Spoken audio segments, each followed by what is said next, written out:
Welcome back. I'm Gary Parr, and you're listening to Fiber Talk, the twice-weekly podcast for needlework artists. And with us this week, Beth Lindsey. Now, Beth is a stitcher, like you, me, and the rest of us, but also Director of Membership and Marketing at the Embroiderers Guild of America. So we get to talk to Beth about your stitching and then about the EGA. So welcome, Beth. Thank you. I'm glad to be here. All right, so we get to talk about your stitching. Yes. Well, and of course, now I did a little research, not a whole lot about you, so now we get to discover things. So tell me about your stitching. Learn from grandmother, early days, always done it. What do you do? So my grandmother lived with us when I was a kid, and my earliest memory is sitting next to her chair watching her stitch. She was also a prolific knitter. I didn't know until I went to college that you actually went to a store to buy hats and mittens and gloves. I thought everybody's grandmother knitted for them. But I never really took to knitting, but I, started stitching as soon as I was old enough and started with needlepoint, but I didn't like doing the background. I found that kind of boring. Thank you. So at that point, my grandmother had passed, and my mother's best friend was a very prolific needlepointer and member of A&G and certified teacher and the whole thing. So the two of them decided to take it on as their project to decide what I should be doing. So she was the one that got me into crewel. Oh, okay. And which I liked much better. Well, that's what I learned the needlepoint back in the days of wool, and yes. Everything was basket weave, and you'd stitch the design, and then oh no, I got to basket weave all this stuff. Nah, just never mind. Yeah. Exactly. Yes. Yeah, I had more than one project that if I just finished the background, it would be done, but now. And you really didn't. I still have a few of those. Yeah, and you really didn't know. I mean, at least I was never exposed to any kind of specialty stitches that would go faster on a background and look just as good. The way I was taught is you cover the canvas with basket weave. And yes. Yeah. Because that is what everyone did at that point. Yes. So, yes. Yes. So, I moved on to Elsa Williams and crewel work and never really looked back. And then, as the fashion of things changed, I ended up moving into cross stitch because it got harder and harder to find other things. Mm-hmm. So I did cross stitch for years. And then about the time, one of the reasons I joined the EGA around 2000, I just reached the point where I knew there was other needlework out there. And if I had to stitch one more X, I was going to scream. So I joined the EGA. And from there, I've always said it's easier to tell people what I don't like to stitch than what I do because the list is just too long. I've never become a fan of hardhanger. Mm-hmm. Other than that, lately I'm very much into gold work, stump work. I'm a huge fan of Jane Nicholas and Ellison Cole. Mm-hmm. Unique things, Gary Clark. It's an addiction. Well, that's interesting. A couple of things. Now, the crewel thing, I mean, there's still a lot of crewel work done and yes. Plenty of designs, especially in England. But so what were you doing there? Were you doing what kinds of crewel work were you doing? One of the big projects I did in college was one of the Elsa Williams bell pulls, the Tree of Life, mm-hmm. Which still hangs in my sister's house. So I stand there and I point out all the mistakes I made in it. I've taken many classes with Judy Geroy, and did an extended study crewel work class with her for 5 days in Louisville a bunch of years ago now. and started, designing my own little things and things like that. I love the, I don't know, I just love the old Jacobean designs and all those funky leaves and Yeah. flowers and things like that. Yeah, now see, I've never done one of those, but I have to say that every time I see one, I'm about half tempted to buy a kit and give it a whirl because they really do look terrific. Wool aside, they look terrific. Yeah, and they're fun. It's just fun. Yeah. But I've really wanted to try I don't know if I pronounce her name correctly, Hazel Blomkamp. Yes. Out of South Africa. Yes. She has taken crewel work to a whole new level. Yes, she has. Yeah, she's amazing is what she is. She really is, Yeah. yes. Have you done her any of her designs? I have not yet. It is on my wish list. That list. So, yes, that list, it gets longer by the day. Yeah. But I need to finish some things first. No, you don't. No? No. There's no I rule. don't need to have any self-control. No, there's no rule. No, go nuts. Okay. Just go crazy. Yeah, I have to say, you brought, Goldwork, Alison Cole, we've done a couple of shows with her. And, yeah, I love her work, have her most recent book. And we just did a couple, 3 things with Natalie Dupuis out of Montreal on Goldwork. I watched those. Oh, did you? Fascinating. Yeah. Yes. And I have her, the Van Gogh one, I call it. I can never remember his name. The Starry Night design. Yes. Yeah. Mm-hmm. Yeah, I bought that one. I like that. Yeah, that's beautiful. But so Goldwork is at my doorstep of things to try. Tell me about your experience so far with it. Have you done any? Yes, I did an individual correspondence course with Margaret Kinsey. Mm-hmm. And it was called Circle and Blue Flower. It was the first time that I'd worked with raw silk and the gold work factor. Mm-hmm. So this is my small brag. I did send it in to have it reviewed, and she sent it back, and she said I got one of the highest grades that she'd ever given in all the years that she taught that class. So, whoa, yeah, there's a moment. It was a moment.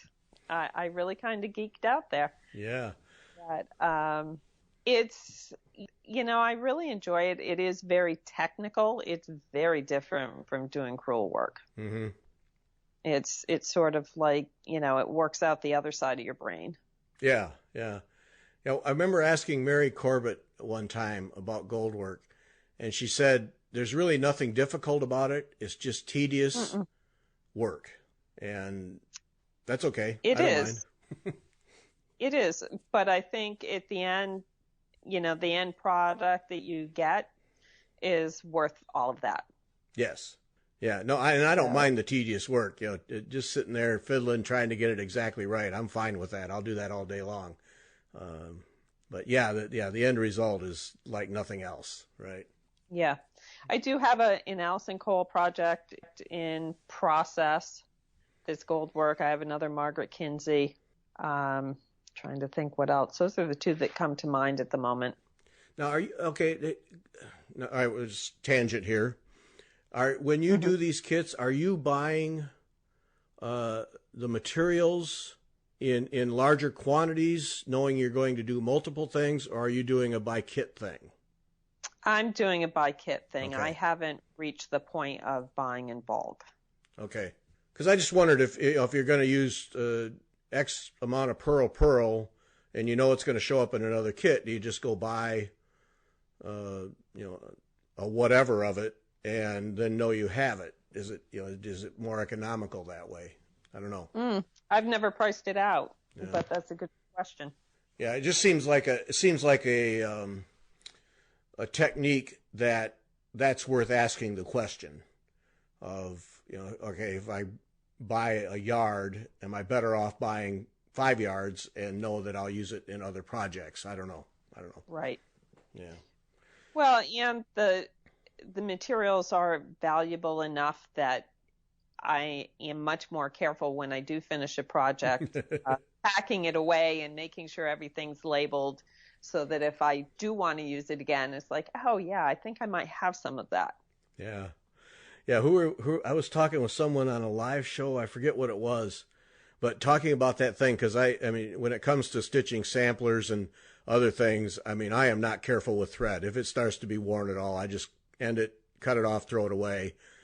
Silk thread, once it's through, if I have to pull it out, I throw it away. And, because to me, it's not worth it, but, I'm pretty sure that with gold work, I'll be taking a whole different tack to the use of threads. Yes. Yeah. Yeah. We're not throwing anything away. No. Yeah. Because everything could be used for something down the road. Yeah. Yeah. Well, that's good. I'm glad to know that, yeah, I mean, there just seems to be a little interest, and maybe it's just because I've been poking around in it. Seems to be a little interest in that. I know Allison Cole's book. I've been through that once already, and probably again. Yeah, I haven't bought it yet. Get it. It's a good one. Okay. Yeah. No, she's terrific to begin with, and her work is terrific. But yeah, it's a good book. Her most recent one is really good. The Gold Work Masterclass. Yeah. Yeah, it's very good, and it's deceiving.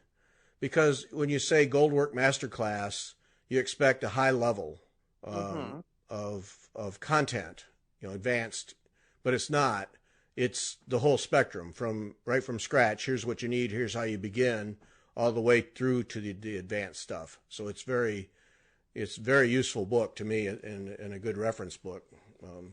So yeah, highly recommend it. Yep. Okay. Good one. I will definitely check that out. Yeah. So now these days you're just a mixed bag of whatever strikes you.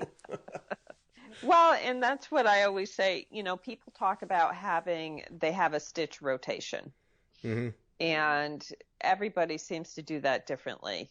From people that work on a project for X amount of hours and then they move on to something else. I'm more of a mood stitcher. Because, there's some times that you really you want the meditative aspect of stitching, and you want to sit down with a project where it's going to tell you exactly where to put the needle and then other times you just want to get into the design of it and be a little more free flowing. And then I get into crewel work and things like that. Yeah. Because it's not so specific. Right. And other times you feel like being very precise and move into gold work or stump work or something like that. Yep. I know those feelings. Yeah. So talk to me about, because I have, who'd you mention about stump work? Jane Nicholas. Yes, I have one of her books. So have you, because I sat down, I have wire, I have all the things to do a piece. And I sat down one day and I just couldn't get past step one. It seemed like it was going to be too much, but then it doesn't look like it's all that hard. It's just a little fiddly. I don't know.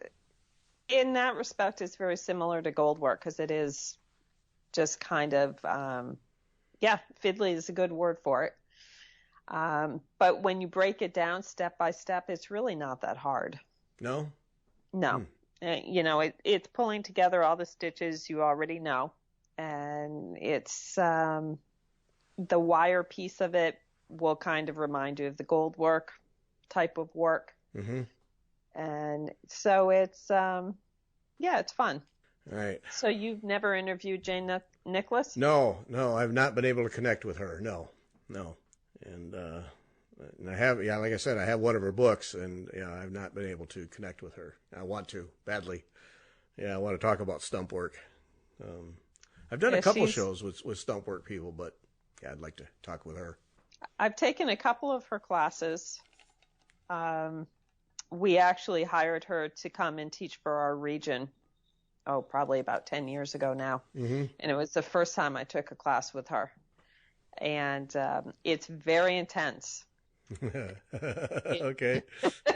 You start step one and you start to get into it. And then she says, okay, it's time to move on to the next step. And that's just how the day goes. And I remember finally someone said to her, could you give us a moment here? And she said, well, I want to make sure you're getting your money's worth. I need to take a breath. Oh my. But she's a lot of fun. Yeah. And, I was at a EGA seminar, I don't know, 5 or 6 years ago in Louisville. And I ended up on the elevator with her. Mm-hmm. And I at that point, I knew her, and we were kind of chatting. And the door opens, another woman gets on. And all of a sudden, the other woman, backs herself against the wall, and she says, oh my God, you're Jane Nicholas. Like she was, pick any rock star. Right. And Jane says, yes, I am. Nice to meet you. She's like, I have all your books. I mean, she was just having a major geek out moment. It was so funny to watch. And so then the woman gets off the elevator, and I looked at Jane. I said, you are a rock star. And she said, I really don't understand why. I said, because you do beautiful work. Yeah. Yeah, she does mind-blowing work is what she does. Yeah. Yeah, she does.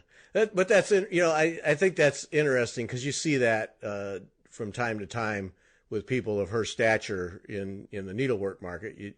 They just don't think of it that way. No, they don't. Yeah. It's just, this is what they do, and they're glad to share it with people. Yep. And if you like it, fine. If you don't, fine. And they go on with their day, and they never think of themselves as a celebrity. Yeah. Right. Right in the elevator, just complete freak out. It was entertaining, but I did have I had drinks one night with Jane and Allison, and I was trying to explain to some of my male friends, like I said, you won't ever believe who I had drinks with. And finally, they just, you could tell they were looking at me like, I just don't get it. And I said, now keep in mind, I live in New England. I said, okay, for you guys, it would be like having drinks with Bill Belichick and Tom Brady. Okay, yeah, yeah. And they said, oh, now we get it. Yeah, yeah, relate to that, yes. Yes. Yeah, yeah, a moment you'll never forget, exactly. Right, yeah. Exactly. Yeah. Well, that's quite a table there, Allison, and yeah, that's a good one. Yeah. It was interesting, yes. Yep. And I always wonder at events like that too, do designers, I wonder if they get tired of can we just talk about something other than stitching, I would imagine they do. Yeah. I mean, we spent a fair amount of time talking about the kangaroos in Allison's backyard. Oh, okay. And, just things like that. Yeah. See, that's fun. Yeah. Okay. She has that setup she has there with the classroom. Yeah. If I ever got to Australia, I'd be all over that. That looks like a great way to take a class. I think so. Yeah. Trouble is you got to get to Australia to do it. And that is one long flight. Yeah, it sure is. Yep. Yep. Yeah, I'm not an overseas traveler, but Australia and Ireland are the two places I would go to as a vacation thing. But if it was Australia, it would have to be, all right, I'm going, but I'm going to be there for 3 weeks or a month. I'm not. Oh, absolutely. Yeah. Yes. No flying there Saturday, coming back next Sunday. No way. No. No. Geez, the time change alone would just make me a wreck. Me too. Yeah. Me too. But I agree. If you're going to go that far, you're going to stay a while. Yep. Camp out. Yep. Yeah. So you do your paying job is realty, right? Mm-hmm. I mean, that's your main deal. So, and those are fairly erratic hours for you. Yes. Yeah. Okay. Understatement of the day. All right. Thank you very much. So how does needlework fit in well for that? Are you able to intertwine the two and have an escape, or do you really have to go after the realty and then it stops at some point? The erratic hours come in when you're negotiating a deal primarily. And it's funny, I always say to new buyer clients, there will be a time where we're all going to be on the phone at 11:30 at night. Mm. And they say, oh, no, that'll never happen. So because, it's just, I don't know what it's like where you are, but it is so competitive here. And it still is. We're still in multiple offer situations because inventory is so low. Mm. I've had buyer clients that have offered, on 10, 11, 12 different houses before they get one. Wow. Uh-huh. And Holy you smokes. have to spend a lot of time trying to, because then you have to become cheerleader. Mm-hmm.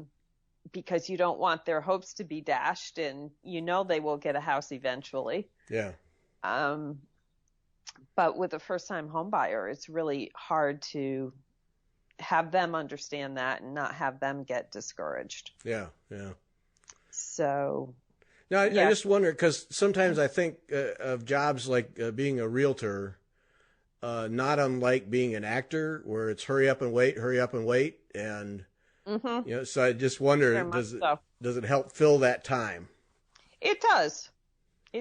But, also being in sales, it's that whole, I'm sitting here, I'm not doing anything. I should be going out and getting more clients. I should, Uh-huh. I should be doing this. And so you have to be really good at turning it off. Yeah. Yeah. Yeah, I know that feeling. We work, my wife and I, Marga and I work at home, and it's been 3 years now, and we both work on the same magazines. And when we first started working at home full time, it was ridiculous. I mean, into the evening, Saturdays and Sundays, and finally you realize, wait a minute, we got to figure out a way to stop this. It has to stop at some point in the day. Because it just cannot go on 7 days a week all the time. And we learned, but there for a while, it's like, this is all we're doing. It's all we talk about. We're going to find something else. So I imagine with realty, you always feel like that. There's one more sale out there. I got to go chase it. What am I doing? Right. But that's actually one of the other reasons I joined the EGA years ago, because my ex-husband and I had started a business together, and I had always worked for large companies and, did the 9-to-5 thing. Mm-hmm. And working from home, all of a sudden, I just felt like I didn't have contact with anybody. Oh. And I thought, I need to go out and find some people that I have something in common with. Mm. So joining the EGA was really, Uh-huh. It was a lifesaver for me. Gave you some people? I found my people. Yeah. Well, that works. I mean, that's one of the beautiful things about needlework is just that, and especially anymore with all the access and all the connections we have through the internet. Yeah, you can stay in touch with people quite regularly and share the hobby. It's terrific. It is. It really is. Yeah. So, it was last year you had your accident at the EGA seminar? Yes. And yes. Don't want to dwell on the ugly side, but I'm curious about how you dealt with that with your needlework, and maybe there's some things people can take away from that would help them. Well, essentially, just to give people a little bit of background, I wasn't feeling well. I fell. I passed out and fell, and hit my head on a wall and fractured vertebrae in my neck. And when I woke up, I couldn't move anything below my neck. Mm. So had emergency surgery that evening, so on and so forth. And so eventually they med flighted me back up here to Spalding Rehab. And it's an injury. It's odd. It comes back opposites of what you would expect. So you get your legs back before your arms. Mm. So I was able to walk, but not use my arms. And so as the feeling started to come back, of course, every therapist that came in to talk to me would say, well, what were you doing in St. Louis? And I'd say, well, I was at an embroidery seminar.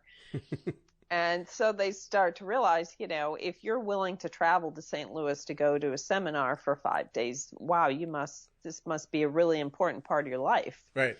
Yeah. And so as I did start getting, use of my hands and fingers and so on back, my PT, God love her, who did not stitch, went to Michael's one day to try to find materials to figure out how to get me stitching again. Wow. Because she figured that with the muscle memory that I had from doing that it would be a huge help with increasing my dexterity. Mm-hmm. So she ended up getting me plastic canvas and a plastic needle and some glittery thread, because by then we were approaching the holidays. And she and the recreation therapist got together and, said, okay, this is how we think this will work for you. And you pick the stitch. So I started teaching them stitches. It was difficult at first because, I didn't have that strong of a grip. Mm-hmm. So but did you have full use of your arms? It was just rudimentary movement? Yeah, more or less. Okay. The one thing that my PT didn't know when she chose those materials is the whole rule about how your needle is supposed to open up a hole large enough to pull your thread through. Right. And the glittery thread was really pretty thick. So that was hard to get through the plastic canvas. But, she helped me with that. And so we worked on that for a little bit. And then a few weeks later, they had my sister bring in some of my needlework, which that was kind of embarrassing because I had to tell her where in my house to find the project. And then she had to see all the other projects. She was good. She did not give me a hard time. But she had questions. A few, yes, a few.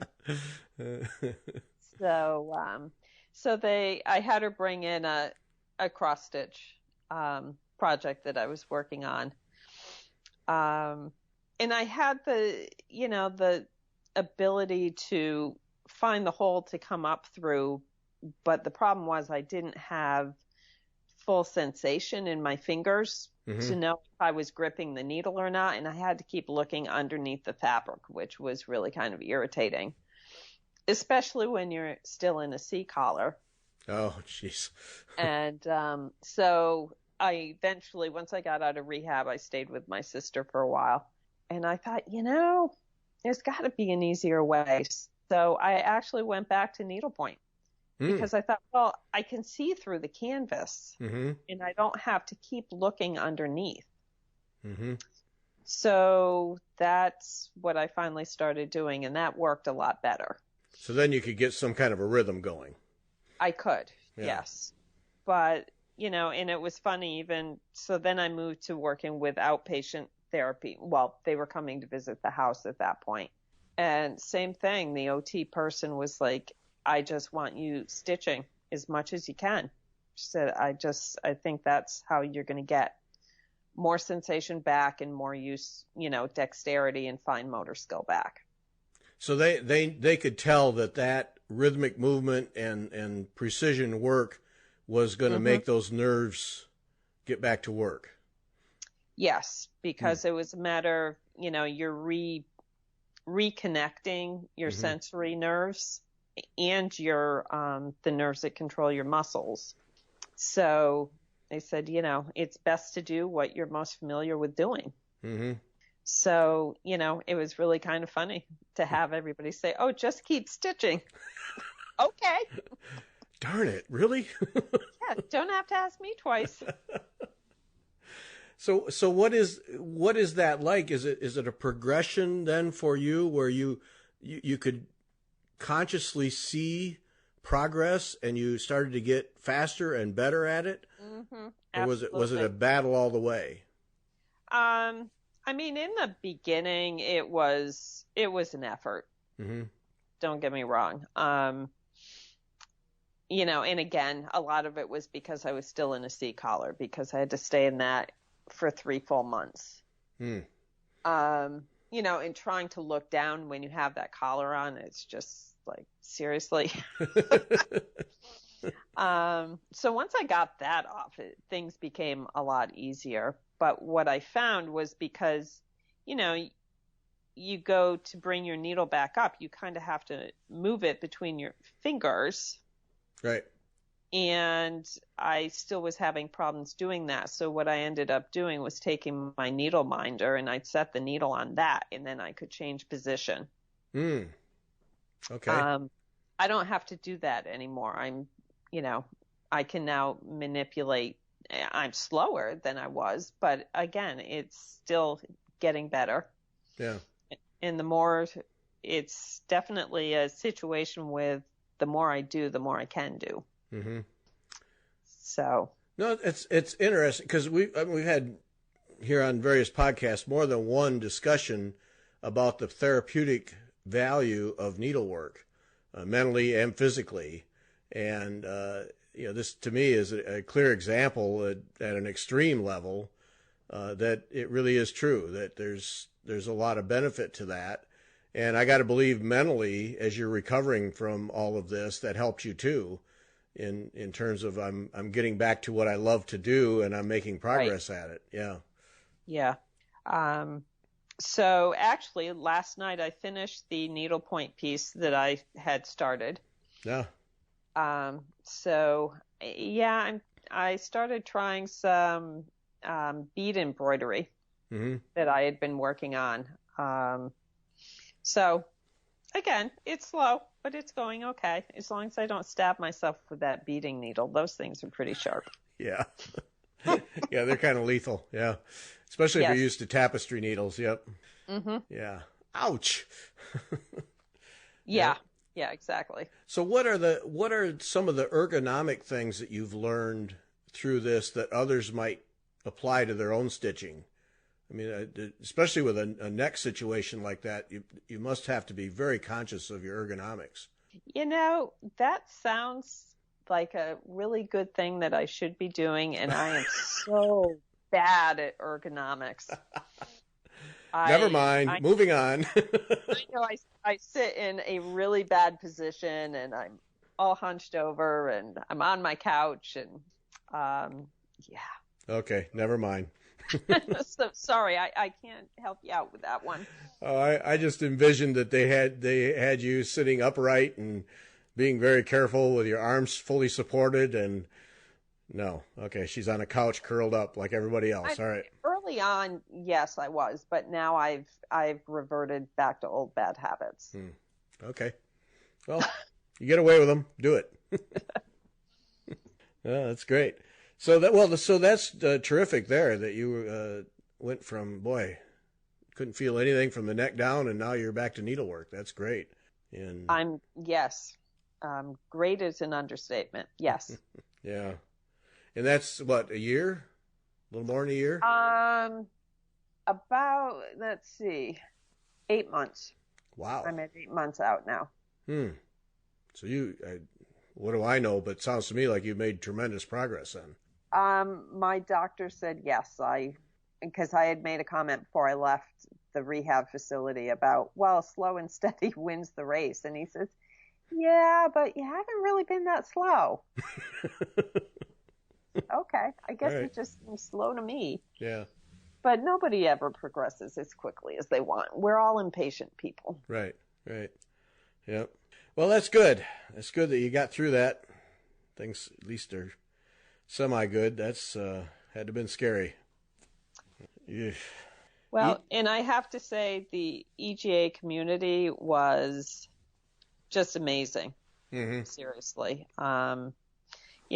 Where it happened away from home, the president of the Embroiderers Guild, Janet Noble, is a retired Air Force nurse. And she actually volunteered to come to the hospital and talk to the surgeon with me and everything, and sat and waited for my family to arrive. People just coming to visit me all the time. And I cannot tell you how many cards I got while I was in rehab. It got to be a running joke with my therapist. They're like, how many people do you know around the country? I'm like, quite a few, actually.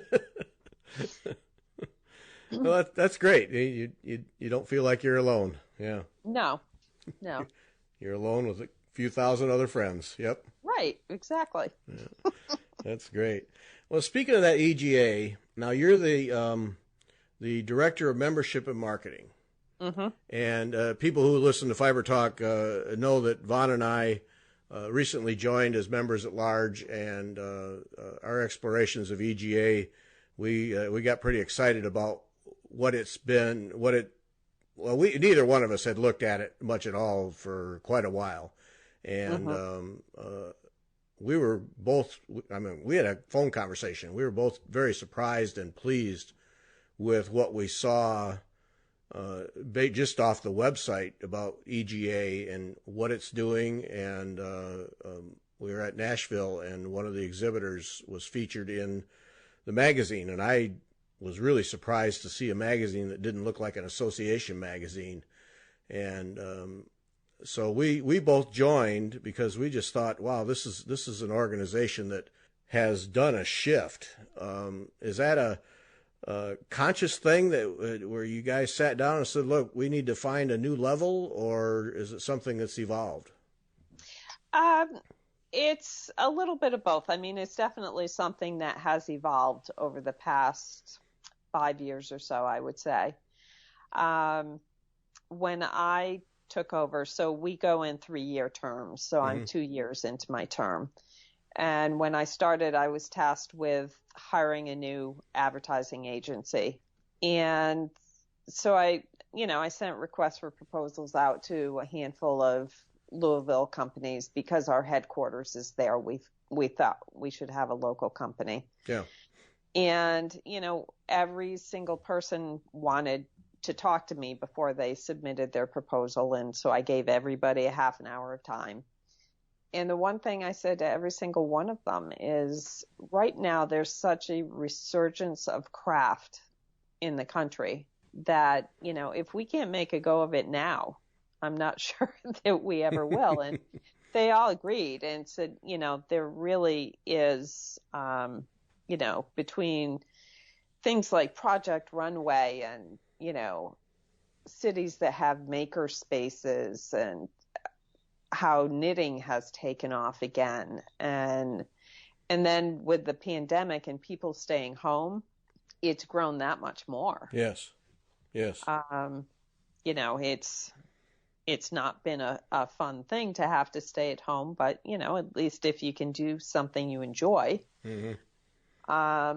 We have seen the numbers of people signing up for our online classes since all the stay-at-home orders has been mind-blowing, seriously. So, we had the new website, we'd redesigned the magazine, and the increase, starting the online classes. And so now, as you can imagine, all of our chapters are doing virtual meetings. Right. But I was talking to some region directors the other night, and some of their chapters have started to meet weekly instead of monthly because it's that much easier. And I have some other stitch groups that I stitch with locally, and we've done the same thing. So, it's going to be interesting to see what happens when people can leave their houses a little more freely. How many people will continue to meet virtually because it's easier? Some of the region directors have also said that they find it easier to get, access teachers to come and teach at the chapter and region level, because you don't have to worry about bringing them in. They can just hop online. Yeah. No, that's the thing that I've talked with several people, ladies at the Royal School and the ladies at the Embroiderers Guild in New South Wales, and that message is coming through clear time and again that, at least this is my description of it, there's a huge silver lining for needlework out of all of this. Yes. And that is, it has and forced isn't the right word, but it has encouraged people to learn the technology to communicate online. And the end result is, yes, these kinds of ideas and opportunities come out of it, and it brings people together more frequently and effectively. And I think that the needlework community in general is just really going to benefit in terms of growth and activity and sharing. Yes. Just because this technology has now been shoved at us, and we've learned to use it, and now we can take advantage of it. Right, exactly. And I think by coincidence, we've positioned ourselves to take advantage of that. Not that we ever saw this coming down the pike, but right. The downside is that we had to cancel our national seminar. Yes. This fall, and the region and chapters are having to cancel endless classes. And as I said, a lot of them have made up for that by doing it virtually. But so the Boston seminar has been rescheduled for 2023. Because that was our next available date. Yeah, well, it's Boston. There you go. Yes. Getting anything scheduled, I think, in that city is difficult at best.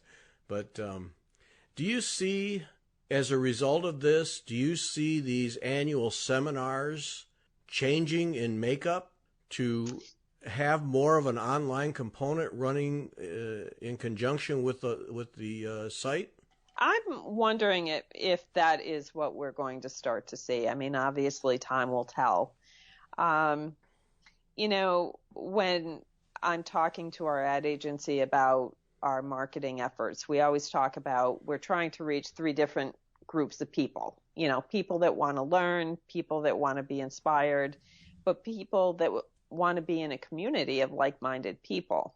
Mm-hmm. And I think that to have a seminar just be virtual, the people that are seeking community, that's going to fall flat. Yeah. But if you can have kind of a little bit of both kind of thing, and like you say, have a virtual component, I think that it could really be of benefit to a lot of different people.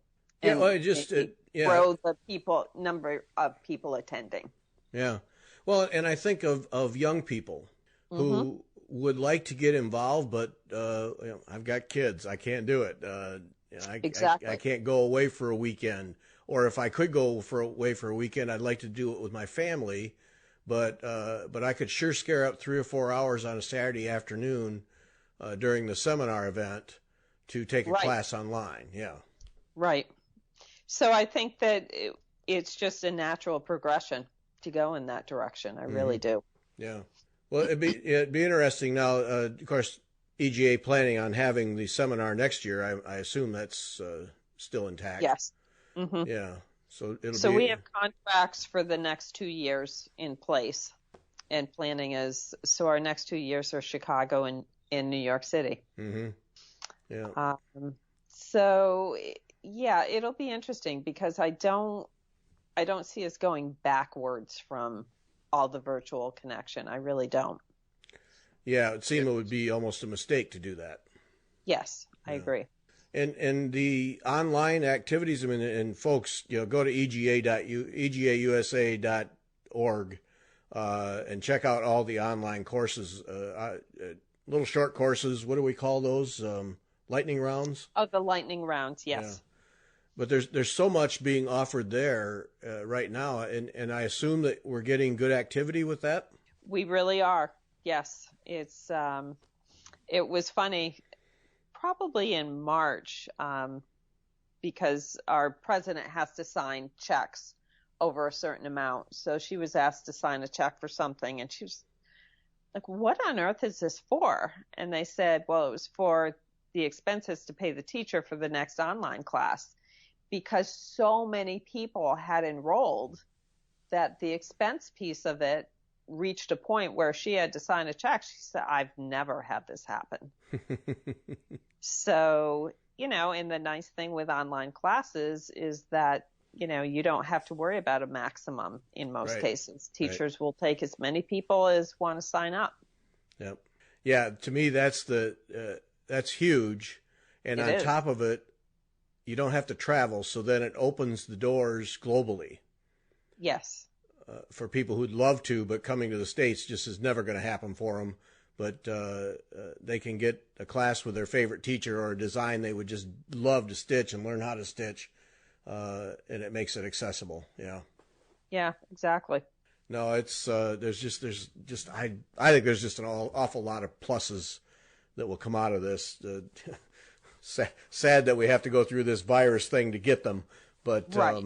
I think there's some real advantages for the needlework community here that are going to pay off long term and expand your reach. I mean, EGA USA, Embroiderers Guild of America, but not really. Right. Yeah, it's just Exactly. in name only. Yeah. Yeah. And same thing with the EGA in England. Right. Mm-hmm. So, Well, yeah, I mean, that's for any of the organizations. The Royal Schools, another example. I mean, in talking to them, you could just tell they're seeing the ability now to reach people globally, and you don't have to fly to London to do it. And right. take a class from the Royal School or EGA with a collection of instructors you have, significant names in the hobby, chance to do that without having to do the travel. And yeah, I think there's a lot of plus here. Yep. I totally agree. So what are some of the things that you have on the short-term horizon that people should be looking for? Well, one thing when we talk about online classes, they're not at the moment, they're not truly virtual. Mm-hmm. Usually you sign up, you get your instructions, they'll come to you either via email or in some cases US mail, along with your materials and things like that. But now we're really looking at making those online classes truly online classes with the virtual aspect, where the teacher is actually teaching and you're watching that. Okay. So I think that will be really big. Yeah. That's that next level. It's that next level. Yes, exactly. Mm-hmm. Now, are we doing it through the newly popular Zoom, or are you guys looking for your own platform? I'm so tired of hearing about Zoom. But I know. At the moment, for the most part, everybody seems to be leaning heavily on Zoom. Yes. Yeah. Another thing, and this is a project that is in its true infancy, but we're looking to start a subscription box program. And how does that work? Well, and that's what I have a committee, and that's what we're trying to figure out at the moment. It may be something where we have a set of subscription boxes for non-members. To, draw them in or, just become familiar with us, to a higher level box that are, may have really cool gold work threads or, in a gold work kit, or maybe taking something out of, because the Embroiderers Guild has a huge textile collection. And, I would love to see that become part of, a kit and history of how that needlework came to be. And maybe take a little snippet of a textile and, have people try that design or something like that. So we're, like I said, in its infancy, but this is something we're looking to move into. Kind of a thing where you have tremendous resources and now we need to start exploiting them. Exactly. Yeah. Exactly. And, there are many people that don't even know we have that collection, or they know and they'll never get to see it because, again, it's, you have to travel. Right. And see the different exhibits that we have. Yep. And so to try to, get that collection a little more, I don't know, out into the open. Out of the closet, yeah. Out of the closet, yes. Yep. Yes. Talk about young people. You must have that on your agenda. How do we reach young people? How do we develop them? How do we bring them into the hobby and make it exciting for them? And that is, yes, the endless question among all organizations these days. We've been looking at having people do guest blogs for us. So, if you go out into Instagram or you go into Pinterest, there are a ton of young designers that are doing, just basic embroidery stitches, and framing them in an embroidery frame. Mm-hmm. And gorgeous flowers and cityscapes and things like that. So we've been starting to reach out to these folks and saying, hey, would you do a guest blog for us? Because this is the next level is, once you get good marketing so people understand that you exist and you start bringing younger people in, you have to have the programs that are of interest to them. Right.